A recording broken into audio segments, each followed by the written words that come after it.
Guarino, ¿le sorprende lo que no fue un fallo en realidad, ¿no? Sino lo que comunicó la Corte en la jornada de hoy?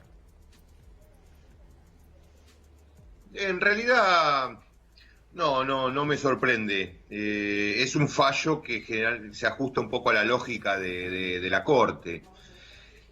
No dice mucho, las cosas que dicen, hay cosas que están mal, pero nadie puede refutarla porque es la Corte. Pero en el fondo, la pregunta, respondiendo a la pregunta concreta, no me sorprendió, mucho menos me sorprendió la posición de Carlos Rosenkrantz, ¿no? Que ya adelantó el voto, ya directamente dijo absolutamente todo lo que puso Carlos Rosenkrantz en su voto es lo que decían Bruglia y Bertuzzi en sus presentaciones, en el recurso extraordinario, lo que se aceptó en la Corte. Claramente, digamos que Rosenkrantz sigue haciendo honor a la forma espuria en la que fue designado en su momento por el presidente Macri, ¿no? Y que él mismo directamente ni siquiera impugnó, que es haber sido designado por decreto. Pero en el fondo me parece que yo soy optimista optimista en el sentido de que se van a respetar, de que se va a terminar respetando la Constitución, porque así como Rosenkrantz pone en sus fallos los términos casi exactos calcados que usan Bruglia y Bertuzzi, los otros 4 miembros de la Corte plantean la cuestión en una terminología mucho más afín a la que el Consejo de la Magistratura usó para contestar la demanda. Esto es, que está en juego el procedimiento. Lo que se discute es el procedimiento constitucional de cómo designar jueces. Claro. Diputado Guarino lo saluda, ¿cómo le va? ¿Cómo anda? Y uno podría pensar que en gran medida, digo, si uno tratase de establecer ganadores y perdedores de esta jornada, que Rosenkrantz y de alguna manera también los jueces Bertuzzi, Bruglia, son los ganadores, son aquellos que de alguna manera lo que estaban buscando es que no se cumpla este revocamiento por parte del Senado. Mire, a ver, esto va a demorarse una semana más, no creo que mucho más, en función de los plazos perentorios que está poniendo la Corte para que el Consejo de la Magistratura conteste la demanda, que son 48 horas, lo mismo hizo respecto del procurador Casal, sí. 48 horas, así que yo calculo que esto probablemente una especulación, estimación mía, que el martes que viene en un nuevo acuerdo se va a estar definiendo el fondo. Hasta ese momento, el perdedor de esto es la Constitución Nacional, es la institucionalidad, es la democracia. Y los ganadores son Bruglia y Bertuzzi y la mafia que los puso ahí. Pero por una semanita, el martes que viene, yo estoy seguro que el fallo digamos, en contra de las pretensiones de estos 3 jueces. Claro. Ahora, Tailade, ¿por qué está tan convencido de esa decisión el próximo martes? ¿Por qué soy optimista, digamos? Bueno, porque hago una interpretación del fallo de hoy, digamos, ¿no? El fallo de hoy hay 4 personas, 4 ministros que dijeron que acá está en juego lo que el Consejo de la Magistratura dijo que estaba en juego, que era que no estaba completo el procedimiento constitucional de designación de magistrados porque le faltaba la intervención del Senado a la designación de Bruglia, Bertuzzi y Castelli, y un solo juez, que es Rosenkrantz, que dijo que la cuestión pasa por si el Estado puede o no, básicamente, lo quiero sintetizar y simplificar, lo que está en juego es si el Estado puede tomar decisiones retroactivas que de alguna manera modifiquen situaciones que ya han sido o que según algunos nunca han sido impugnadas. En ese juego claramente me parece que los 4 votos tienen la perspectiva que tenemos todos de que la Constitución Nacional tiene que prevalecer por sobre cualquier otra cuestión. Y creo que ese es el fundamento por el cual el martes que viene o en breve van a resolver a favor de en definitiva, de que los jueces Bruglia y Bertuzzi vuelvan a sus lugares de origen, que ese es el otro tema que también introduce Rosenkrantz de manera espuria, la inamovilidad de los jueces, que no está en discusión acá porque ellos siguen siendo jueces, van a seguir siendo jueces, hagamos lo que hagamos en este fallo o en cualquier otra cosa que tenga vinculación con Bruglia, Bertuzzi y Castelli, siguen siendo jueces, vuelven a sus tribunales de origen, y lo que está planteando Rosenkrantz es una gran falacia, una gran mentira, porque está diciendo que está en juego la inamovilidad de los jueces, y eso no es así, eso es una gran mentira, una adulteración de los hechos y de las leyes que están en juego en este tema.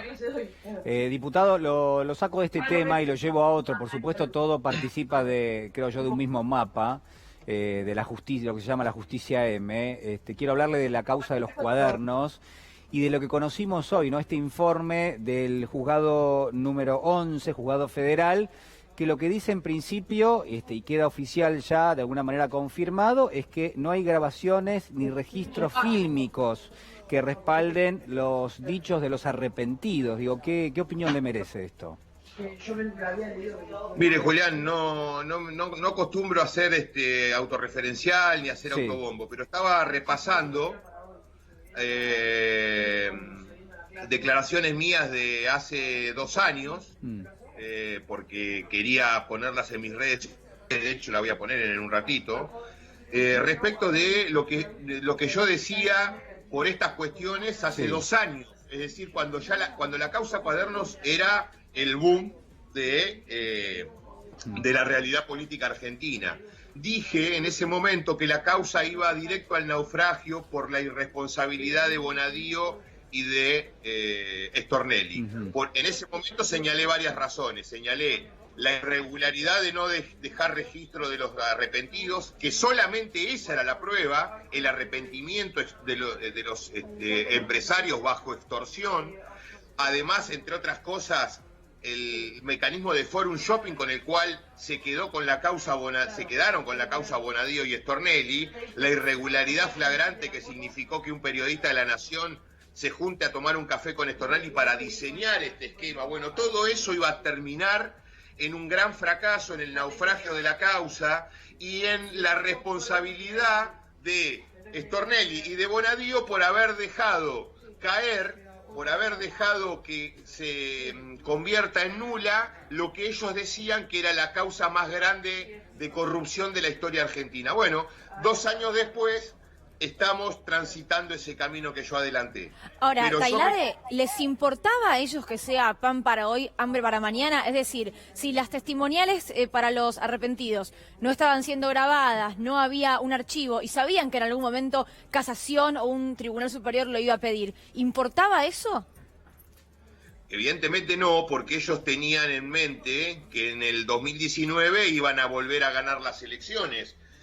Mauricio Macri, Stornelli, Bonadío, digamos que era todo lo mismo, más allá de que uno es judicial y el otro era o es dirigente político. Entonces, con elecciones de 2019 ratificando la continuidad de Macri, no iba a haber ningún problema de estos que están ocurriendo hoy. Es decir, el cambio de clima político, el cambio en el Poder Judicial, digamos, el cambio de perspectiva, ellos no se imaginaban que iban a perder, más allá del fallecimiento, obviamente, que tampoco se podía prever de Bonadío. Pero claramente, como decís, Luli, no les interesaba avanzar igual, porque vos fíjate que, más allá del autobombo que hice con respecto a lo que yo ya adelantaba hace 2 años, en realidad eran un montón de voces las que señalaban de que se estaban violando garantías elementales en ese proceso, que era una causa armada, que los cuadernos, acuérdese esto, no quisieron conseguir, ni Stornelli ni Bonadío quisieron conseguir los originales, sabiendo que estaban los originales en un lugar, permitieron que los quemaran para quedarse con fotocopias, de manera que el control sobre esa prueba fuera mucho más mucho menos rígido que lo que correspondía. Las defensas no podían hacer peritajes, etcétera. Entonces, claramente nunca les importó, pero porque estaban absolutamente convencidos de que iban a ganar las elecciones y que ese estado de situación se iba a prolongar. Ahora, diputado, a ver, porque en la ley del arrepentido, una de las condiciones básicas es que si alguien se arrepiente, si alguien es algún tipo de imputado colaborador, tiene que haber un registro de eso. Eso está. Entonces digo, ¿por qué no se cumplió? ¿Fue adrede? Porque en rigor el arrepentimiento no era tal. No, porque si se filmaban esas audiencias, si se registraban en formato digital esas audiencias como ordena la ley, iba a ser muy fácil para las defensas, fundamentalmente de quienes no estaban arrepentidos, Cristina y el resto de los compañeros que fueron procesados e inclusive detenidos por esa causa, era muy fácil saber que en esas audiencias no fueron espontáneas las declaraciones de los arrepentidos, que ahí hubo una extorsión permanente por parte de Bonadío y de Stornelli, que, qué sé yo, por ahí nos encontramos con la sorpresa de que en una de las audiencias aparecía el amigo de Stornelli, D'Alessio, siendo una suerte de veedor de las declaraciones. Sí. Es decir, la filmación de las audiencias en donde los empresarios manifestaron su arrepentimiento eran un escándalo, por eso no se filmaron, porque nunca fueron espontáneas, porque nunca fueron verosímiles, porque fueron parte de un acuerdo, porque fueron parte de una extorsión, por lo que fuera, no querían filmar de ninguna manera eso, no quería que quedara registro de eso. Ahora, desde la oposición, Tailade, ¿cree que puede llegar a haber algún tipo de manifestación con respecto a esta causa, teniendo en cuenta que ante cada situación en la que se los critica o se investiga su gestión o lo que pasó durante los últimos 4 años, bueno, hay personajes que tuitean?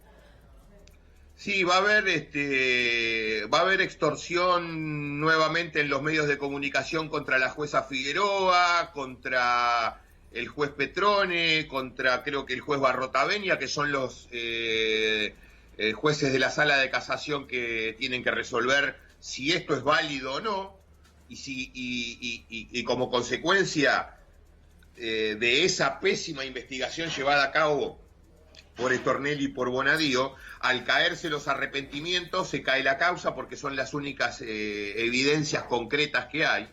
Va a haber extorsión en los medios contra esos jueces, va a haber aprietes de la oposición, seguramente algún bocinazo. Se van a volver a repetir las escenas de mafiosas que estamos viendo con respecto a jueces, qué sé yo, lo que pasó con Lorenzetti el fin de semana y lo que viene pasando con el resto de los ministros de la Corte desde hace varios días, desde que se sabe que tienen que resolver este tema. Bueno, con el tema casación va a pasar exactamente lo mismo. Ni hablar de la Nación, digamos, ¿no? Que es de donde se armó la operación esa.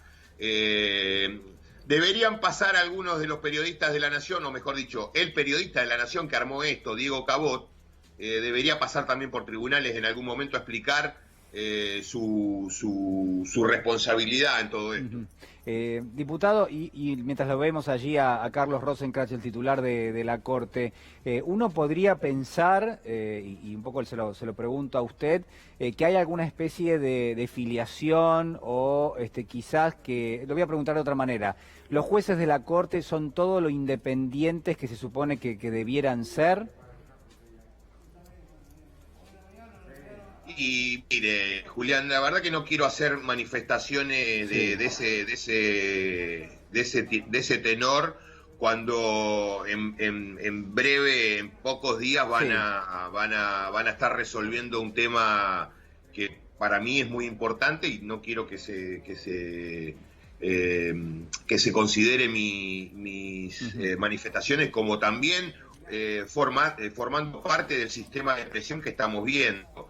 Pero yo solamente quiero recordar que Carlos Rosenkrantz es el presidente de la Corte y que no dijo absolutamente nada cuando Macri lo designó por decreto, cuando no había absolutamente ninguna justificación para eso, además de ser